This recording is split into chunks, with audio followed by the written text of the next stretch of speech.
Assalamualaikum warahmatullahi wabarakatuh.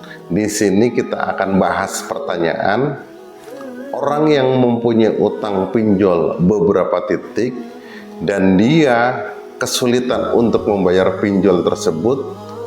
Bagaimanakah jalan keluarnya? Orang yang mempunyai utang pinjol memang itu sangat berbahaya untuk diri pribadi dan juga berbahaya untuk keluarganya. Pinjol ada pinjol yang legal dan pinjol ilegal. Biasanya pinjol yang ilegal itu terornya akan lebih luar biasa.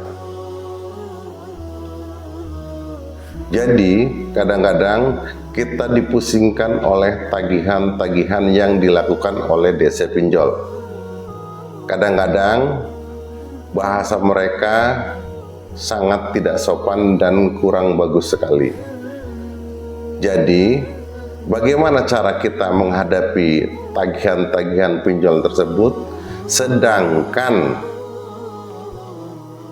kondisi ekonomi kita saat ini belum mampu untuk membayarnya? Pada dasarnya utang itu wajib dibayar, tetapi apabila kita belum mampu melakukan pembayaran tersebut karena memang benar-benar kondisi ekonomi kita kurang bagus, yang harus kita lakukan adalah apabila kita mempunyai utang pinjol sudah beberapa titik, jangan sampai kita buka titik baru lagi. Kenapa? Karena gali lubang, tutup lubang itu tidak akan menjadi solusi. Yang ada adalah gali lubang, tutup empang. Karena apa? Dengan kita buka titik baru lagi, otomatis utang kita akan lebih besar. Misalkan kita punya 5 titik utang pinjol. 5 titik utang pinjol, 1 titik 1 juta. Apabila kita tidak mampu membayar 5 titik pinjol tersebut dan kita ngutang nambah titik lagi, itu akan bertambah utang pokoknya.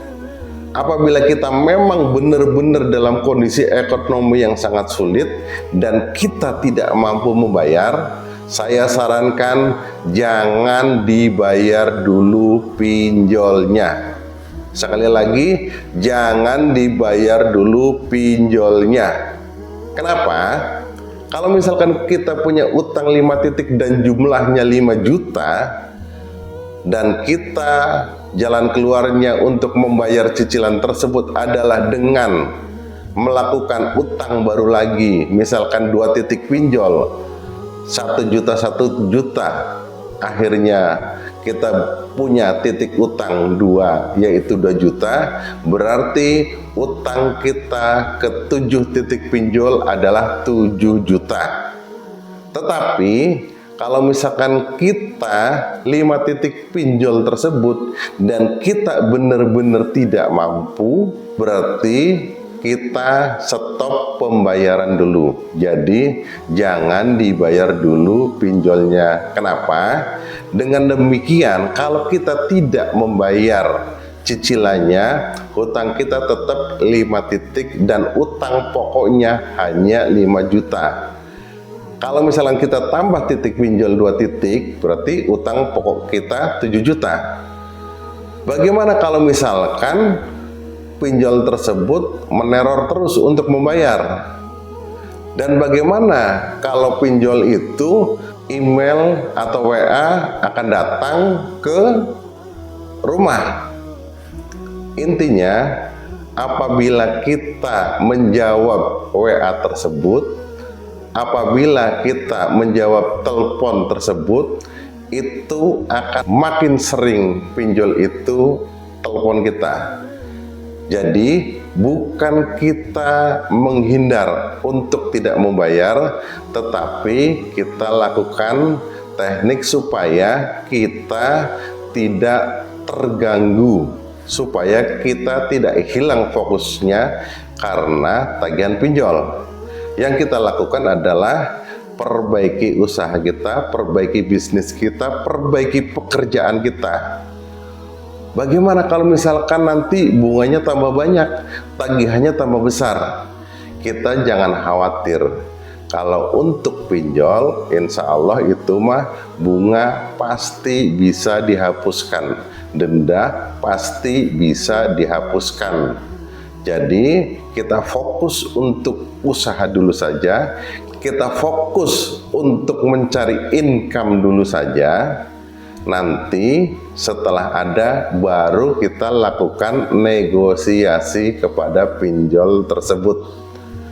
Jadi kita mengabaikan telepon, kita mengabaikan WA bukan untuk menghindar, tetapi karena memang teror dari DC pinjol, penagihan dari DC pinjol itu akan menghilangkan fokus kita untuk ikhtiar, untuk mencari income. Jadi kita utamakan cari income-nya dulu, kita dapatkan biayanya dulu, baru nanti kita lakukan negosiasi.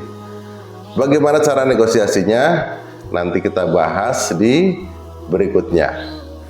Semoga bermanfaat. Intinya, itikat baik kita tetap untuk melakukan pembayaran dan wajib melakukan pembayaran, tetapi kita negosiasi bayar pokoknya saja. Untuk bunganya, untuk dendanya, penalti dan lain-lain, insya Allah itu bisa dinegosiasikan. Demikian, semoga bermanfaat. Billahi taufiq wal hidayah. Wassalamualaikum warahmatullahi wabarakatuh.